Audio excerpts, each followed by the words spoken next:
Ici Jean-Dominique Leduc, bienvenue au 33e épisode du balado Entre deux cases. Aujourd'hui, je m'entretiens avec Marc Tessier, artiste pluridisciplinaire qui vient de sortir coup sur coup les albums La Maison du Regard avec Alexandre Lafleur, ainsi que Bacchus, artiste de l'extase, en compagnie de Jean-Pierre Chansigaud, tous deux publiés aux éditions Moël Graphique.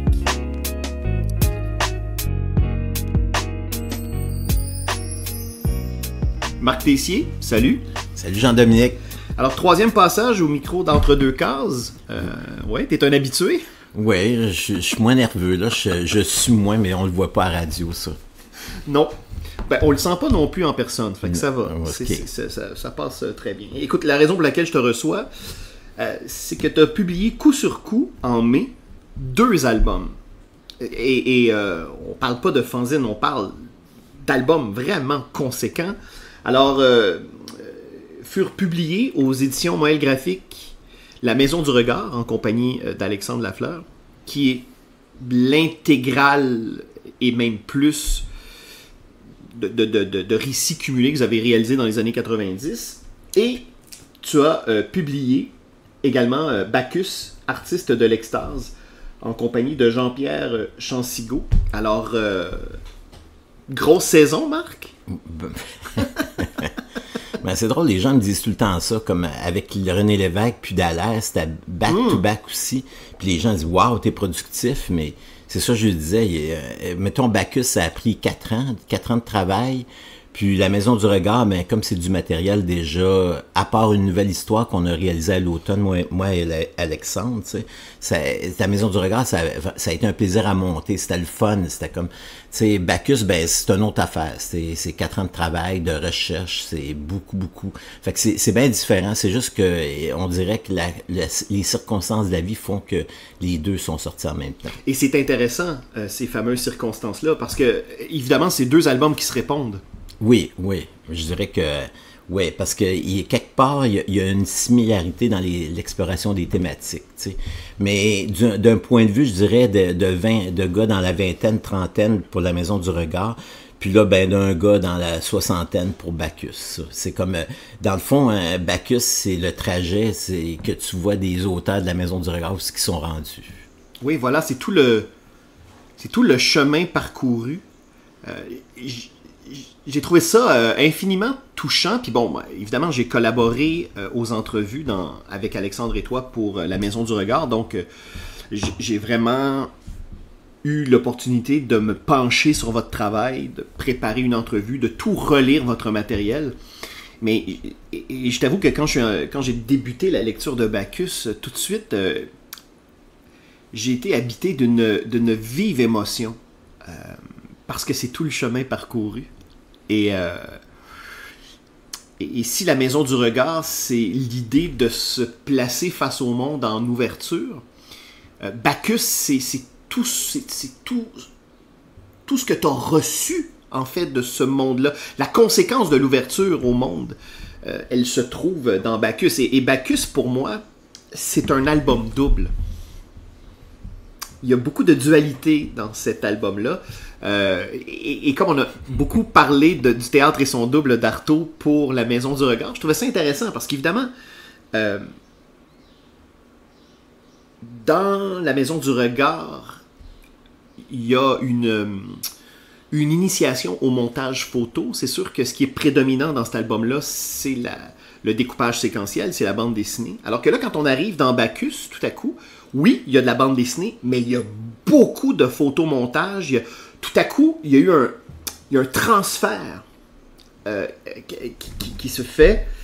C'est intéressant aussi parce que, bon, le personnage dans Bacchus, Monsieur Mavrias, d'ailleurs, est-ce que c'est un clin d'œil à Billy, ça? Dimitri Mavrias, naturellement. Bon, ok. Même, j'ai vu Billy l'autre fois, puis j'ai dit, ouais, c'est un hommage à toi, parce que Mavrias. Parce que des fois, Billy, ben, c'est un créateur d'exception, qui a peut-être pas fait 10 000 albums, mais chaque album est super riche et intéressant, puis il y a des thématiques qu'il explore, qui sont un petit peu similaires à ce qu'on retrouve dans Maison du Regard. Fait que c'est pour ça que je voulais y faire un petit clin d'œil, parce que je l'adore, Billy.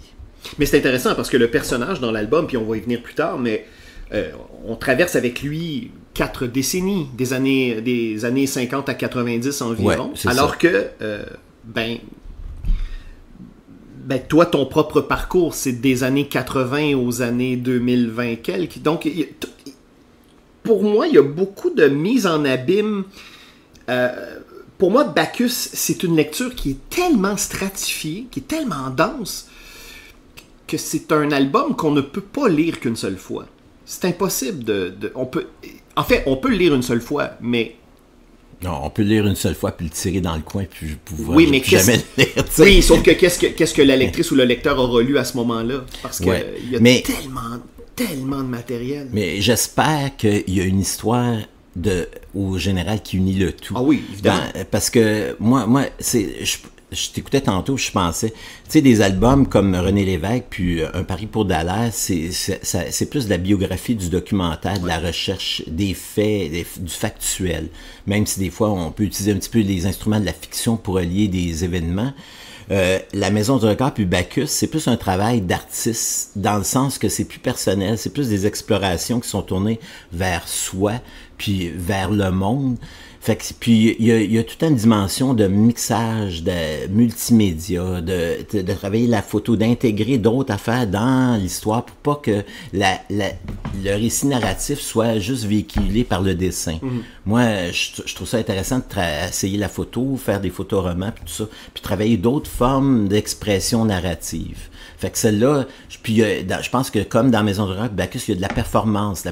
Si dans Maison, il y avait de la performance de vrai qu'Alexandre qui nous maquillait, puis on allait faire les fous dans la rue, mais jusqu'en Inde qu'on a fait ça. Ben dans Bacchus, je pense que je suis plus dans des traditions photographiques de représentation du corps, soit par le photographe lui-même, la photographe... qui parle, qui explore, qui parle de la vie en explorant, en montrant son corps. Fait que je trouvais qu'il y avait quelque chose là-dedans qui rejoignait aussi l'histoire de la photo. Fait que c'est un album intéressant, mais de toute façon, ça s'inscrit dans une décennie où que, les années 60-70, tout ça, d'ouverture, d'explosion, de mix médium, tout ça, fait qu'il y a d'un bouillon, d'une ébullition de culture, d'idées, tout ça qui a été un petit peu écrasé à la fin des années 70, mettons. Ben d'ailleurs, quand tu parles de performance, pour moi, il y a aussi le jeu. Oui. Parce que il faut expliquer aux gens, Dimitri Mavreas, dans la portion photo... Ben, tu veux-tu que je l'explique un petit peu? Oui, ça va être la première fois que je peux...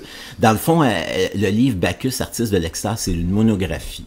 Fait que c'est présenté comme un livre qui montre la carrière artistique de Bacchus des années 50 aux années 90. Donc, tu vois sa production, parce que c'est un auteur de bande dessinée méconnu. C'est un photographe aussi. Fait que tu vois qu'on présente des portfolios de ses photos, des photomontages qu'il a fait pour la revue Penthouse, puis après il est allé en galerie, fait que son travail plus personnel. Puis c'est entrecoupé de bandes dessinées par son fidèle collaborateur Jean Sigaud, qui l'a accompagné toutes ces années-là à illustrer ses scénarios.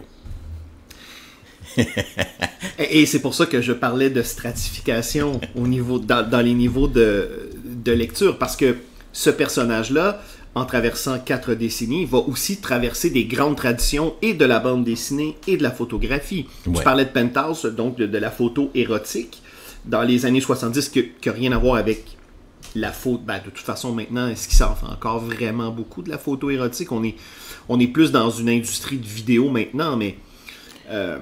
il doit en avoir encore, mais pas autant. Ouais. C'est ça, si tu peux taper YouTube ou n'importe quoi à cette heure, je sais pas. T'sais. Mais il y a encore des gens qui font de la photo de corps. T'sais. Ça reste une expression, même, je te dirais, des communautés trans. Il y a beaucoup de représentation du corps, des changements quand on change de sexe aussi. Puis je trouve ça intéressant parce qu'il y a beaucoup de c'est une façon de se mettre de l'avant, de se montrer comme qu'on est, puis c'est aussi de montrer qu'on est des humains comme tout le monde. Là. Fait que là-dedans, je trouve qu'il y a beaucoup de mouvements, puis c'est super intéressant de voir ça, des jeunes artistes qui mettent leur corps en scène. Fait que d'où l'idée de est-ce qu'un vieil artiste peut faire la même chose aussi, de mettre son corps en scène. Ben en fait, ton corps est en scène dans ce récit-là, et une des choses que j'ai trouvé touchante, c'est qu'il y a une photo de toi qui est très jeune, là, au début vingtaine, là, où tu fais une amorce dans un lac. OK. Là, on irait dans le détail, là, dans les photos. En fait, c'est juste que j'ai trouvé ça touchant Ben, mettons que Bacchus et Ariane, les personnages, c'est des vieilles photos. Fait que j'ai pris, bon là, il faudrait dire des punchs, là, mais tu sais, comme Ariane, j'ai pris une de mes modèles qui est Peggy Jones, puis elle, je l'ai photographiée il y a 20 ans, ça fait du temps que ça, 20, 25 ans. Puis j'ai toute une banque d'images, fait que je pouvais la photographier aujourd'hui, puis montrer le passage du temps sur le corps, sur le sien autant que le mien, puis je trouvais ça intéressant aussi. Encore là, c'est une exploration du temps, puis le temps qui passe. C'est quand même assez frontal comme album, en ce sens où ben justement on vit à une époque où la représentation du corps a toujours évolué à travers les époques, les décennies, les siècles. On a juste à penser par exemple à la Renaissance. Ouais. Le corps féminin à la Renaissance, ce qu'on célébrait entre autres, c'est les grâces, hein, Ben, c'est un symbole, je pense, je me rappelle, c'était un symbole de richesse, parce que si une femme était plus grasse, ça veut dire qu'elle avait accès à de la nourriture. Oui, elle mangeait. Fait qu'elle n'était pas une paysanne qui crevait de faim à travailler. Oui, ça. Et la peau très très laiteuse, parce qu'elle travaillait pas au soleil aussi. Ouais. Donc. Et c'est intéressant, donc... Mais aujourd'hui, la culture du corps, c'est quoi? C'est le corps transfiguré, transformé, botoxé, passé à travers des filtres, beaucoup, beaucoup aussi. Mais aussi diversifié. C'est que aujourd'hui, tu as accès à des images du corps, toutes sortes de façons, tu sais. Puis qui montrent une multiplicité de... Tu sais, parce que moi, j'ai travaillé longtemps dans la mode, puis dans la photo, puis c'est tout le temps les mêmes types de corps qui étaient hérités des années 50-60, où tous les directeurs artistiques étaient habituellement gays, fait que je choisissais des femmes qui avaient des petits corps, parce que ça rappelait un corps féminin. Fait que tout Twiggy, puis tout ce mode-là qui est parti des années 60 en Angleterre, Bailey, tout ça, les grands photographes de mode, bien, ils ont tous créé une espèce d'esthétisme qui était tout le temps lié à je dirais, comme une diversité de vision sexuelle, tu sais. Autrement dit, tu avais des directeurs artistiques, eux autres, ils amenaient ça, mais là, ils imposaient ça à des gars straight, puis des femmes, tu sais. Je trouve, quand tu plonges dans l'histoire de la photo, il y a un mélange de... Tu vois les gens en arrière de certaines choses, c'est pas tout ça, ceux qu'on s'attend, puis il y a tout le temps plus de diversité puis de points de vue cachés en arrière de certaines choses. Autrement dit, il faut gratter en dessous de la surface de l'image, parce qu'il y a tout le temps des choses qui se révèlent. Ben, c'est à ça que tu nous convies. D'ailleurs, je vais faire un parallèle avec l'autobiographie en bande dessinée, et je vais prendre un exemple. Jimmy Beaulieu. Alors, Jimmy Beaulieu, dans certaines de ses bandes dessinées, il se représente... Bon exemple. Ouais. Ben, alors, Jimmy se représente. Mais dans le fond, quand on s'intéresse vraiment, puis qu'on creuse, puis qu'on investigue le genre autobiographique, on se rend compte qu'en fait, l'autobiographie, oui, c'est des auteurs, des autrices qui se mettent en scène, mais c'est un prétexte pour parler surtout de ce qui les entoure. Ouais. Donc, Jimmy s'est créé un avatar. Tu t'es créé un... Mais, OK, ouais. C'est bon, Jimmy, parce que j'ai pensé à Jimmy beaucoup en faisant ce livre-là. OK. Parce que, tu sais, moi j'avais fait une entrevue avec Jimmy, moi puis Stanley Wayne, on a fait une entrevue pour avec Jimmy. Trip, ouais. Puis, on lui a demandé, puis un moment donné, par rapport à la représentation des femmes dans les relations entre femmes, puis Jimmy nous a dit que des fois, il y avait de la projection. Il se projetait en femme dans une situation avec une autre femme. Puis, je trouvais ça intéressant, tu sais. Autrement dit, on se révèle, mais on garde des choses privées, puis on utilise la fiction pour se mettre en scène encore plus, puis se parler de soi, mais des fois, on veut être pudique, fait qu'on va pas l'annoncer, le claironner partout, tu sais. Mais il y a des choses dans Jimmy qui sont très personnelles dans tous les niveaux, c'est super intéressant. Mais c'est ça. Mais j'ai pensé beaucoup à Jimmy aussi parce que des fois, Jimmy, moi, l'idée là de faire quelque chose d'érotique là dans Bacchus, c'est d'aller chercher quelque chose de joyeux. Je suis comme tanné que... Moi, pendant des années, tu vois des représentations, surtout que tu représentes la sexualité, tout ça, dans des médiums de masse. Il y a un côté négatif, tu sais, tu prends les films d'horreur, un couple baise, ils se font tuer, tu sais. C'est comme tout le temps, le message que t'envoies, c'est pas bon, c'est pas bon. C'est très catholique, très péché, tout ça, puis ça, j'aime pas ça. Puis il y a quelque chose quand Jimmy est arrivé dans le paysage de la BD québécoise qui a comme fait une petite révolution, tu sais. Il arrivait à quelque chose qui était plus fun, plus doux, il y avait du plaisir, de la joie, il y avait aussi du drame, de la tristesse, tu sais. Mais Jimmy apportait quelque chose, puis mais je pense qu'il y avait une petite résistance. Fait que je suis tout le temps curieux aujourd'hui de voir est-ce qu'on a évolué depuis qu'il est sorti Comédie pornographique. Comédie sentimentale pornographique, qui est un extraordinaire titre. Ouais, mais je me rappelle, il m'a dit quand c'est sorti au Québec, les libraires ne savaient pas où placer ça. Ils étaient gênés, ils mettaient ça sur plastique, ils le mettaient dans le coin là-bas, tu sais. Fait que les gens n'avaient pas accès, tu sais. Puis je trouve ça dommage parce qu'il est génial ce livre-là. Puis ça parle, puis c'est ça. Fait que je voulais parler un petit peu, mais d'une autre façon, parce que Jimmy, il parle de son âge, puis moi, je voulais parler de mon âge. Fait que dans ce sens, c'est que tu as accumulé une expérience, tout ça. Fait que t'as des observations, tout ça, puis tu veux juste communiquer ta vision, tu sais, comment toi t'avoir rendu à certains points dans ta vie. Puis je voulais parler de la sensualité, d'érotisme. Fait que c'était intéressant de prendre Bacchus, c'était vraiment le véhicule parfait pour ça. Surtout que Bacchus, ben, c'est quoi? Il est le dieu de bien des choses. On parle surtout du vin, puis tout ça, de la fête, tout ça. Mais moi, j'ai trouvé qu'il est le dieu des excès, puis il est le dieu des artistes. Parce que justement, les artistes, ils vont dans les excès. Ils essayent des choses, ils trippent, ils boivent, ils se défoncent. Ils font plein de trips. C'est ça que je trouvais dans Bacchus. Puis Bacchus, il y a ce côté-là masculin-féminin. Fait que c'est une espèce de David Bowie qui plaît à tout le monde, tu sais. Fait que ça, je trouvais ça intéressant comme personnage, tu sais. Il n'y a pas de limite. Autrement dit, on va pas le catégoriser telle orientation, non, tu sais, Bacchus, c'est tout masculin, féminin, tout ce qui est entre les deux, tu sais. Fait que ça, c'est intéressant comme personnage. Alors, moi, j'ai vraiment envie d'explorer avec toi les coulisses et les décisions quant à la construction du récit. À quel moment tu décides de faire intervenir la bande dessinée? À quel moment tu dis non, là, prédominance prose?